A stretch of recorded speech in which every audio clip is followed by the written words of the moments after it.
क्या आप जानते हैं कभी कभी कोई इंसान ऐसी गलती कर देता है जिस वजह से वो और उसका परिवार दोनों ही खतरे में पड़ जाते हैं। अब वो गलती जाने अनजाने में हुआ या जानबूझकर कोई फर्क नहीं पड़ता, मगर सही समय पर उसको ठीक नहीं किया गया, कोई एक्शन नहीं लिया गया तो अंजाम बहुत घातक हो सकता है। एक ऐसी घटना जिसकी वजह से पूरा गांव सकते में पड़ गया था। किसी को भी यकीन नहीं हो रहा था कि दिन दहाड़े किसी घर में इतनी बड़ी वारदात हो सकती है। लॉ एंड ऑर्डर पर भी सवाल खड़े होने लगे। नमस्कार दोस्तों, तो क्या हाल चाल है आपके। आज हम बात करने वाले हैं चंदीला फैमिली केस के बारे में। इस कहानी की शुरुआत होती है हरियाणा राज्य के फरीदाबाद डिस्ट्रिक्ट से। यहीं पर तिगांव थाना क्षेत्र के अंतर्गत जसाना नामक एक गांव पड़ता है। अब गांव तो नहीं बल्कि एक छोटा सा शहर है। इसी जसाना गांव में 3 मंजिला का एक मकान था जिसमें एक कपल रहा करते थे। ये बात है कोविड के टाइम की, यानी 2020 की। इस घर में रहते थे पति सुखबीर चंदीला और उनकी पत्नी मोनिका चंदीला। सुखबीर का मूल रूप से घर फरीदाबाद में फतेहपुर चंदेला सेक्टर 21 में था और मोनिका का घर इसी जसाना गांव में था। कुछ समय पहले सुखबीर ने यहीं पर खुद का प्लॉट खरीदकर घर बनवा लिया था, जहां पर पति पत्नी रह रहे थे। थोड़ी ही दूरी पर मोनिका के मायके के लोग भी रहते थे। सुखबीर अपने भाइयों के साथ मिलकर लिक्विड फिलिंग मशीन बनाने की एक कंपनी चलाते थे, जो कि काफी अच्छे से चल रही थी।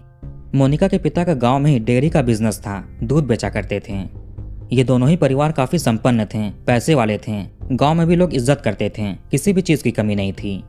अब चूंकि मोनिका के पिता का डेयरी बिजनेस है तो मोनिका भी अपने पिता के डेयरी फार्म से दूध लेकर आती थी। इसका रोज का शाम का रूटीन था अपने पिता के डेयरी फार्म पर जाना और दूध लेकर आना। ये घूमते टहलते चली जाती थी। कभी कभी अगर ये नहीं जा पाती थी तो इनके छोटे भाई मनीष दूध पहुंचा दिया करते थे। मोनिका के घर से लोगों का यहाँ पर आना जाना होता था। सुखबीर के घर से भी उनका परिवार महीने में 1-2 बार यहाँ घूमते फिरते हाल चाल लेने के लिए आ जाया करते थे। अब तारीख है 11 अगस्त 2020 की। इन दिनों पूरे देश में लॉकडाउन लगे हुए थे, कोविड का टाइम चल रहा था। 11 अगस्त की शाम मोनिका दूध लेने के लिए डेयरी फार्म पर नहीं जाती है। पिता अपनी बेटी का रोज की तरह इंतजार कर रहे थे कि वो आएगी।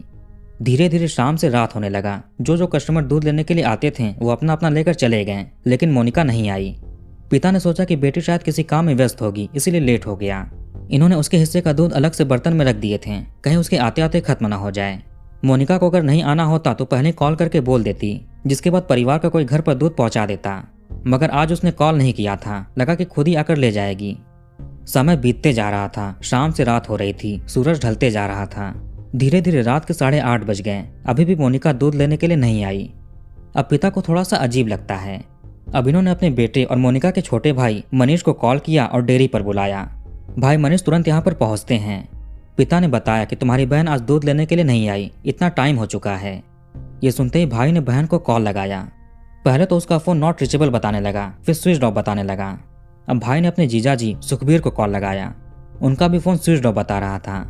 अब बहन और जीजाजी का फोन एक साथ कैसे बंद हो सकता है। ये सब करते करते करीब आधे घंटे बीत चुके थे। अब रात के 9 बजे भाई मनीष खुद ही दूध का बर्तन उठाकर बहन के घर निकल पड़े। घर पास में ही था। जब भाई घर पर पहुंचे तो देखा कि यहाँ पर सारी लाइट्स बंद हैं, मेन गेट खुला हुआ है। इतनी रात हो गई है, कम से कम बाहर का लाइट तो ऑन रखे होते हैं, आसपास के घरों के ऑन थे। अब भाई गेट से अंदर गए और दरवाजा खटखटाया, अपनी बहन को आवाज दिया, मगर अंदर से कोई भी रिस्पॉन्स नहीं मिल रहा था। थोड़ा धक्का देते ही घर का दरवाजा खुल जाता है। वो बस भिड़काया हुआ था। पूरे घर में अंधेरा था और सन्नाटा पसरा हुआ था, जैसे कि घर में कोई ना हो। भाई पहले तो घर की लाइट्स ऑन करते हैं, उसके बाद एक किचन की तरफ जाने लगे। तभी इनकी निगाह पड़ी फर्श पर। वहां रक्त के कई सारे पैरों के निशान थे, जूते चप्पलों के। किचन के पास में एक बेडरूम था, ये निशान उसी रूम से आ रहे थे। जब भाई उस रूम के दरवाजे के पास पहुंचे और कमरे में झांक कर देखा तो इनके रोंगटे खड़े हो जाते हैं, चीख निकल जाती है। ये चीखते चिल्लाते दूध को वहीं पर छोड़कर घर से बाहर निकले। अब मनीष की चीख पुकार सुनकर आस पड़ोस के लोग बाहर निकले। मनीष से पूछा कि हुआ क्या, चीख क्यों रहे हो, डरे हुए क्यों लग रहे हो। भाई ने बताया कि घर के अंदर कमरे में बहन और जीजाजी रक्त में भीगे हुए फर्श पर पड़े हैं, घर में पूरा रक्त बिखरा हुआ है। ये सुनते ही पड़ोसी के लोग अंदर देखने के लिए जाते हैं। अंदर जाते ही इनके भी होश उड़ गए। उस बेडरूम में फर्श पर दामाद सुखबीर और बेटी मोनिका का शव था। उनके सर से रक्त प्रवाहित हो रहा था। उन दोनों के हाथों पैरों पर और मुंह पर टेप चिपकाए हुए थे, बांधे हुए थे। यूट्यूब की पॉलिसी की वजह से हम आपको पूरा सीन नहीं दिखा सकते, लेकिन वहां का मंजर बहुत ही विभत्स था। तुरंत ही पूरे गांव में शोर मच जाता है कि दामाद और बेटी का कत्ल हो गया है। मनीष ने अपने पिता को कॉल करके बताया कि बहन और जीजाजी के साथ ऐसे ऐसे हो गया है। पुलिस को भी कॉल करके सूचना दी गई। तिगांव थाने से पुलिस उसी वक्त उस जगह पर पहुंचती है। कई बड़े बड़े हाई रैंक ऑफिसर्स भी मौके पर पहुंचे। सुखबीर और मोनिका के शव एक दूसरे के अगल बगल में पड़े हुए थे। इनके दोनों हाथों पैरों पर और मुंह पर सर्जिकल टेप बांधा गया था, लपेटा गया था। दोनों के सर में गोली लगने के भी निशान मिले। बहुत बुरी तरीके से इस दंपत्ति का कत्ल किया गया था। इतनी हैवानियत तो कोई जानवरों के साथ भी नहीं करता। जब पुलिस ने नजर घुमाकर घर के बाकी हिस्सों में देखा तो मिला कि यहाँ पर सामान अस्त व्यस्त पड़े हुए हैं, अलमारियां खुली पड़ी हैं। जहां जहां पर सामान रखे होते हैं सब कुछ बिखरा हुआ है। पुलिस ने दोनों शवों को फरीदाबाद के बीके सिविल हॉस्पिटल भिजवा दिया पोस्टमार्टम के लिए। सुबह होते होते पूरे गांव, पूरे शहर भर में शोर मच चुका था, सनसनी फैल चुकी थी। रिश्तेदार वगैरह भी यहाँ पर आने लगे। किसी को भी इस घटना से यकीन नहीं हो रहा था। मीडिया के लोग, न्यूज रिपोर्टर भी आते हैं। फॉरेंसिक टीम ने टेक्निकल जांच करनी शुरू कर दी। जो सामान बिखरे हुए थे उनसे फिंगरप्रिंट के सैंपल उठाने शुरू हुए। इस पर भी ध्यान गया कि घर से कीमती सामान गायब हैं। कई सारे सोने चांदी के आभूषण वहां पर नहीं थे, कुछ पैसे भी गायब थे। दंपत्ति के फोन भी वहां पर नहीं पाए गए थे। घर वालों के अनुसार सुखबीर के पास एक लैपटॉप भी था, वो भी वहां पर मौजूद नहीं था। घर में सीसीटीवी कैमरे भी लगे हुए थे, मगर जो भी यहाँ पर आया होगा या आए होंगे उन्होंने कैमरों को भी तोड़ दिया था। अब मोनिका के पिता ने बेटी दामाद के कत्ल का केस दर्ज कराया। पुलिस की छानबीन शुरू हो चुकी थी। जांच के लिए 3 क्राइम टीम्स बनाई जाती हैं। मामला क्राइम ब्रांच के पास चला गया था। जिस तरह से घर में रखे गहने नहीं हैं, सामान चोरी हुए हैं, गायब हैं, उससे लगा कि यह मामला लूटपाट के इरादे से किया गया होगा। लेकिन लूटपाट करने वाले इसी घर में ऐसा क्यों करेंगे? ये घर तो कोई मेन रोड पर भी नहीं था, कॉलोनी के अंदर था।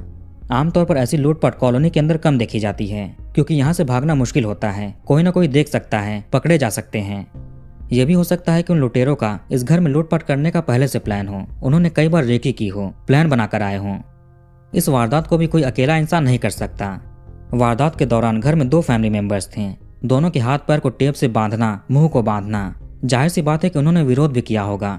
उनको काबू भी करना, मारपीट करना, गोली दाग देना, इन सब चीजों को करने में 3 से 4 लोग जरूर शामिल होंगे।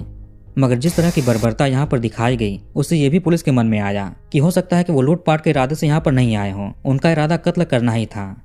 मगर सुखबीर और मोनिका की आखिर किससे दुश्मनी हो सकती है? अब पुलिस ने दंपत्ति के परिवार वालों से पूछताछ शुरू कर दी, कहीं किसी के साथ दुश्मनी हो। अगर दुश्मनी भी होगी तो इसका मतलब है कि वो इस कपल को पहले से जानता होगा, जान पहचान होगी।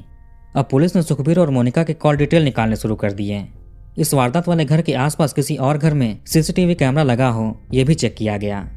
पुलिस ने जब मोनिका और सुखबीर की जिंदगी से जुड़ी थोड़ी और इन्फॉर्मेशन निकाली तो मोनिका के भाई ब्रह्मजीत से पता चला कि मोनिका और सुखबीर की शादी साल 2013 में हुई थी, मगर इनकी कोई संतान नहीं थी। वे 2 साल पहले ही ये कपल यहाँ अपना घर बनवाकर शिफ्ट हुए थे। यहाँ पर सुखबीर ने 500 गज का प्लॉट लेकर घर बनवाया था। मोनिका तो घर पर ही रहती थी और सुखबीर रोज सुबह में अपनी फैक्ट्री चले जाते थे। इनकी पैकेजिंग और लिक्विड फिलिंग मशीन बनाने की फैक्ट्री थी, जो कि फरीदाबाद के बड़खल में है। ब्रह्मजीत ने आगे बताया कि बहन इनके यहाँ से रोज शाम को दूध लेकर जाती थी। 11 अगस्त की शाम जब बहन दूध लेने के लिए नहीं आई तो छोटे भाई मनीष दूध लेकर पहुंचाने के लिए जाते हैं, जिसके बाद उन्होंने बहन और जीजाजी के शव को देखे। सीसीटीवी ढूंढने के दौरान पुलिस को इस कपल के घर के सामने वाले घर में ही बाहर लगा हुआ कैमरा दिख जाता है। पुलिस ने वहां से 11 अगस्त के पूरे दिन के फुटेज निकाले और देखने शुरू किए। इधर पोस्टमार्टम में मिला कि दोनों के सर में गोली लगी हुई है, जो काफी नजदीक से दागी गई थी। ये किसी देसी कट्टे की गोली लग रही थी। इनके शरीर पर रेसिस्ट करने के भी निशान मिले, मारपीट के निशान थे। हाथ पर और मुंह पर सर्जिकल टेप चिपके हुए थे। ऐसे पुलिस ने सोचा कि शायद वो बदमाश मेडिकल फील्ड से बिलोंग करते होंगे, लेकिन सर्जिकल टेप का यूज कंस्ट्रक्शन में भी किया जाता है, तो क्या वो कातिल कोई मिस्त्री मजदूर होंगे? पुलिस 2 एंगल से इस केस की जांच कर रही थी। एक तो लूटपाट का एंगल और दूसरा दुश्मनी का एंगल। दुश्मनी के एंगल को लेकर दोनों के घर वाले नकार रहे थे। इनकी आखिर किससे दुश्मनी होगी और कौन सी दुश्मनी होगी? ये मिलनसार लोग थे, सबसे घुल मिलकर रहते थे। सुखबीर की ना तो अपने पुराने वाले घर के साइड किसी से कोई रंजिश थी और ना ही नए घर के साइड, सबसे ये मिलजुल कर रहा करते थे। इधर जांच करने वाली टीम ने जब पड़ोस के सीसीटीवी फुटेज खंगालने शुरू किए तो इनमें एक बहुत बड़ा सुराग मिलता है। इसमें दिखा कि दोपहर के 1:30 बजे के आसपास 2 बाइक पर सवार 4 लोग मोनिका के घर के पास आते हैं। पहले एक बाइक पर 2 लोग आए और वहां अपने 2 और साथियों के आने का वेट किया। कुछ सेकंड के बाद दूसरी बाइक पर भी 2 लोग आते हैं। इनमें से एक के पास बैग भी था, जो इसने अपने पीठ पर लिए हुए थे। सभी लोग आराम से घर के अंदर जाते हैं। इसके बाद लगभग 40 से 45 मिनट तक ये घर के अंदर ही रहते हैं। फिर जल्दबाजी में 2:15 बजे के आसपास चारों निकलते हैं और दोनों बाइक्स पर बैठकर फरार हो गए। ये सब कुछ कैमरे में कैद हो जाता है। ये दोपहर की बात थी। पुलिस का शक इन्हीं चारों नकाबपोशों पर आ जाता है। इन्होंने ही मिलकर कत्ल किया होगा और सामान लूटकर भागे हैं। अपने सारे सामान इन्होंने बैग में ही रखे होंगे और फिर लूटपाट करने के बाद वो सामान भी इसी बैग में लेकर निकले। पुलिस को घर वालों से पूछताछ में पता चला कि सुखबीर रोज सुबह में अपनी फैक्ट्री चले जाते थे और शाम को लौटते थे। संडे को इनकी छुट्टी होती थी। मगर जिस दिन ये घटना हुई, जिस दिन इनका शव मिला, वो 11 अगस्त 2020 यानी मंगलवार का दिन था। देखा जाए तो आज सुखबीर अपनी फैक्ट्री चले जाते हैं, लेकिन ये नहीं गए थे क्योंकि आज सुबह से ही इनके पेट में दर्द हो रहा था। अब ये सारी चीज़ें तो किसी बाहरी को पता नहीं होंगी कि 11 अगस्त के दिन सुखबीर और मोनिका घर पर ही होंगे। इसी दिन चारों बदमाश आए और कत्ल किया, वो भी दोपहर के समय। इन्होंने दोनों के सर में गोली दागी थी, लेकिन इसकी आवाज़ पड़ोसियों ने नहीं सुनी। यहाँ पर आमतौर पर सन्नाटा ही रहता है, फिर भी किसी ने कोई शोर शराबा या गोली की आवाज़ नहीं सुनी थी। पुलिस को लगने लगा कि इस कत्ल में जरूर करीबी लोग ही शामिल हैं, वरना किसको पता होगा कि मंगलवार के दिन सुखबीर के पेट में दर्द है और ये घर पर रहेंगे। पुलिस के सामने 4 बदमाशों की सीसीटीवी फुटेज थी, मगर उनका चेहरा दिख नहीं रहा था। कैमरा काफी दूरी पर लगा हुआ था, जिस वजह से उनके बाइक का रजिस्ट्रेशन नंबर भी कैमरे में कैद नहीं हुआ। यहीं जसाना गांव में एक पड़ोसी के अनुसार करीब 15 दिन पहले सुखबीर ने ऑडी Q3 कार खरीदी थी, जिसकी कीमत करीब 35 से 40 लाख रुपए है। इस कार को लेकर सुखबीर ने सबको पार्टी भी दी थी। यह भी हो सकता है कि कोई करीबी या जान पहचान वाला सुखबीर की कामयाबी से जलन रखने लगा हो, जिसके चलते उसने ऐसा किया। अब पुलिस ने चारों बदमाशों की फुटेज सुखबीर और मोनिका के घर वालों को दिखाई। ये फुटेज देखते ही मोनिका के जो भाई थे ब्रह्मजीत, उनकी पत्नी यानी मोनिका की भाभी, वो इन बदमाशों में से एक को पहचान जाती हैं। इन्होंने पुलिस से कहा कि इनमें से एक तो इनके भाई जैसा लग रहा है। जब परिवार के और भी मेंबर्स ने ध्यान दिया तो उनको भी लगा कि ये तो बहू का भाई लग रहा है। ये लड़का दिल्ली के वजीराबाद में रहता था, लेकिन पिछले 3 महीनों से ये अपनी बहन यानी मोनिका के मायके में रह रहा था। फिर रक्षाबंधन के बाद ये यहाँ से चला गया था। 2020 में रक्षाबंधन 3 अगस्त को था। अब फुटेज में चारों लड़कों में से एक की पहचान हो रही थी, जो कि मोनिका के भाभी के भाई जैसा लग रहा था। यह पुलिस के लिए बहुत बड़ा सुराग था। फौरन एक टीम विष्णु से पूछताछ करने के लिए भेजी गई। विष्णु को पुलिस 13 अगस्त तक फरीदाबाद के बाईपास रोड सेक्टर 29 के पास से अरेस्ट करती है। यह आदमी पुलिस से बचकर भागने की कोशिश कर रहा था। इसी आदमी ने ही अपने 3 दोस्तों के साथ मिलकर मोनिका और सुखबीर का कत्ल किया था। इसके दोस्त थे सोनू, यतिन उर्फ छोटे और कैलाश सिंह उर्फ कुलदीप। इन तीनों की उम्र 22 से 25 साल के आसपास की थी। विष्णु की भी एज इसी के आसपास थी। तीनों दोस्त मेरठ के रहने वाले थे। विष्णु शराब की ठेकेदारी के बिजनेस में जुड़ा हुआ था। पुलिस के अनुसार इसके तीनों दोस्त भी कभी कभार इलीगल शराब की तस्करी किया करते थे। इसी तरह से सोनू, यतिन और कुलदीप विष्णु से मिलते हैं, दोस्ती होती है। ये थोड़े क्रिमिनल माइंडेड भी थे। 13 अगस्त तक विष्णु अरेस्ट हो चुका था। इसके जरिए पुलिस तीनों दोस्तों को भी मेरठ से उठाती है और फरीदाबाद लेकर आती है। विष्णु ने इन तीनों से कहा था कि एक आदमी का कत्ल करना है, उसके घर से लाखों के सामान मिल सकते हैं, वो तुम लोग रख लेना। इसी लालच की वजह से वो तीनों जुड़ गए थे। विष्णु का प्लान बस कत्ल करने का था, लेकिन इसने अपने दोस्तों को लूटपाट करने का लालच देकर साजिश में शामिल किया। अब मोनिका के भाभी का भाई है, तो मोनिका भी इसको अच्छे से जानती थी। विष्णु जसाना गांव में कई महीने रह चुका था, इसलिए इसको सारे रास्ते अच्छे से पता थे, सब कुछ पता था। घर में कितने कैमरे लगे हुए हैं, कहाँ पर लगे हैं, ये भी जानता था। जान पहचान की वजह से आसानी से मोनिका के घर में इसको एंट्री मिल जाती है। ये अंदर गए। पहले तो सुखबीर को सर्जिकल टेप से बांधकर काबू किया, उसके मुंह पर टेप चिपकाया ताकि ये चिल्ला न पाए। अब चूंकि मोनिका विष्णु को पहचानती थी तो ये पुलिस को बता सकती थी, मगर इन बदमाशों का प्लान बस सुखबीर का कत्ल करने का था। लेकिन फिर ये कहीं फंस न जाए, इसलिए मोनिका के भी हाथ पैर को बांध दिया, मुंह पर टेप चिपकाया। इन सब चीजों को करने में काफी विरोध होता है, मारपीट होती है। इसके बाद बदमाशों ने देसी कट्टे से पति पत्नी के सर में गोली दाग दी। फिर इन्होंने घर में लूटपाट किया, दोनों के मोबाइल फोन्स उठाए, लैपटॉप लिया, सीसीटीवी तोड़ दिए, अलमारियों से गहने निकालते हैं, कुछ पैसे चोरी करते हैं और फिर यहाँ से भाग गए। इन्हें लगा कि इन्होंने आने जाने के सारे सबूत मिटा दिए, कैमरे तोड़ दिए। इन्हें कोई आते जाते देखा भी नहीं था। अब चूंकि ये लॉकडाउन का टाइम था तो कोई घर से बाहर नहीं निकलता था। ये चारों गांवों की गलियों से होते हुए भाग गए, मगर इन्होंने ध्यान नहीं दिया कि पड़ोस वाले घर में भी कैमरा लगा हुआ है। अब पुलिस ने विष्णु से पूछा कि तुमने उन दोनों का कत्ल क्यों किया था। आगे इसने जो वजह बताई वो काफी हैरान करने वाली थी। 3 अगस्त 2020 यानी रक्षाबंधन के दिन जब विष्णु अपनी बहन यानी मोनिका के भाभी से राखी बंधवा रहा था, तभी बहन ने इसको एक बात बताई। उसने कहा कि एक परेशानी में है। मोनिका के पति के पास इसकी कुछ अश्लील तस्वीरें और वीडियोस हैं, जिसे लेकर वो आदमी इसे ब्लैकमेल कर रहा है। उसने धोखे से सारे फोटोज और वीडियोस अपने फोन में ट्रांसफर कर लिए थे। अब ब्लैकमेलिंग की बात सुनते ही विष्णु का खून खौल उठता है। राखी बांधते टाइम बहन ने भाई को अपनी परेशानी बताई थी, तो उसका निवारण करना अत्यंत अनिवार्य था। विष्णु ने सीधे ही सुखबीर के कत्ल करने की सोच ली। वैसे ब्लैकमेलिंग वाली बात मोनिका को भी पता थी। इसके चलते कुछ महीने पहले मोनिका और भाभी में काफी कहासुनी भी हुई थी। पुलिस को अपनी छानबीन में आगे पता चला कि इसमें मोनिका के भाई ब्रह्मजीत भी शामिल है, वही मास्टरमाइंड है। इसकी पत्नी को जीजाजी ब्लैकमेल कर रहे थे। जब इसकी पत्नी का बहन से झगड़ा हुआ था तभी इसने सोच लिया था कि कुछ करना पड़ेगा। लेकिन अब रक्षाबंधन के दिन जब विष्णु को बहन ने यह बात बताई और उसने अपने मन में कत्ल करने की ठानी, तो ब्रह्मजीत भी इसके साथ जुड़ गया। कथित तौर पर विष्णु ने अपने कुछ दोस्तों के साथ मिलकर कुछ हथियार का इंतजाम किए थे और ब्रह्मजीत को दे दिए थे। हफ्तों तक ब्रह्मजीत उन हथियारों को अपने पास रखता है। इसी ने विष्णु को 11 अगस्त को बताया था कि आज इसके जीजाजी के पेट में दर्द हो रहा है, वो घर पर होगा। फिर विष्णु ब्रह्मजीत से मिलता है, सारे हथियार लेता है। वो उसी बैग में थे जो कि फुटेज में एक लड़का पीठ पर टांगे हुए था। वहीं सुखबीर के भाई का कहना था कि सुखबीर को बदनाम किया जा रहा है। कई महीने पहले ही सुखबीर ने अपने ससुराल वालों और मोनिका से शिकायत की थी कि ब्रह्मजीत की पत्नी इसको अश्लील फोटोज और वीडियोस भेज रही है। इसी के चलते ही मोनिका और भाभी में झगड़े हुए थे। अपनी इज्जत बचाने के लिए मोनिका की भाभी झूठ बोल रही है और इसके भाई को बदनाम कर रही है। वो लोग तो दुनिया में है नहीं कि अपनी बात रख सकें। सच्चाई क्या है कैसे पता चलेगा? जो जिंदा हैं वो कुछ भी अपने मन से कहानी बना सकते हैं। पुलिस का कहना है कि मोनिका के पति और ब्रह्मजीत की पत्नी में अनैतिक संबंध थे और वो वीडियोस फोटो सुखबीर ने खुद अपने फोन से खींचे थे, रिकॉर्ड किए थे। पुलिस ने 18 अगस्त तक कत्ल के मास्टरमाइंड मोनिका के भाई ब्रह्मजीत को भी अरेस्ट कर लिया। इसकी पत्नी से भी पूछताछ की गई। इसका कहना था कि इसने अपने भाई को सारी चीजें बताई तो थीं, लेकिन इसको नहीं पता था कि वो ननद और उसके पति का कत्ल कर देगा।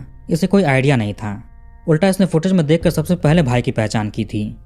पुलिस को कत्ल में यूज किए गए 2 देसी कट्टे, एक पिस्टल, एक जिंदा कारतूस, मेरठ शहर के पास मेन रोड की 2 अलग अलग झाड़ियों से 2 मोटरसाइकिल्स बरामद किए गए। ये दोनों बाइक्स मेरठ के थाना परतापुर एरिया से चोरी की गई थी। आगे पुलिस ने विष्णु के घर से एक सैमसंग फोन, एक सोने की चेन और 1200 रुपए बरामद किए। कुलदीप से एक जोड़ी सोने का झुमका, चांदी की एक चेन और 1000 रुपए बरामद किए गए, जो कि इसकी बहन के ससुराल मेरठ के कंकड़ खेड़ा में थे। यतिन या जतिन की निशानदेही पर एक जोड़ी सोने का झुमका, 2000 रुपए कैश, कत्ल के दौरान पहने हुए कपड़े, इसका खुद का ओप्पो फोन और एक सिम कार्ड बरामद किए। सोनू की निशानदेही पर एक लैपटॉप, एक मोबाइल फोन, सिम कार्ड और 2000 रुपए कैश बरामद किए। आरोपी विष्णु वारदात को अंजाम देने के बाद मोबाइल और लैपटॉप को तोड़कर नदी में फेंक दिए थे, जिसे पुलिस गोताखोरों की मदद से ढूंढ निकालती है और FSL भेज देती है डेटा रिकवरी के लिए। क्या सच में फोन और लैपटॉप में वो फोटोज और वीडियोस हैं जिसको लेकर ब्लैकमेलिंग का आरोप लगा और कत्ल को अंजाम दिया गया? अभी तो ये मामला कोर्ट में है, मगर जैसे एक भाई ने अपनी बहन के लिए 2 लोगों का कत्ल कर दिया, वहीं दूसरे भाई ने अपनी बहन और जीजाजी का कत्ल करवा दिया। इसके लिए अब इन्हें जिंदगी भर जेल में रहना पड़ेगा। इनके ऊपर कातिल का दाग लग चुका है जो कभी नहीं मिटेगा। तो कहानी को ऊपर खत्म करते हैं। आप कमेंट करके बताइए कि वीडियो आपको कैसा लगा। इस वीडियो को लाइक और शेयर जरूर करिए। हमारे चैनल को सब्सक्राइब करके बेल आइकन ऑन कर लीजिए। मिलते हैं नेक्स्ट वीडियो में। धन्यवाद।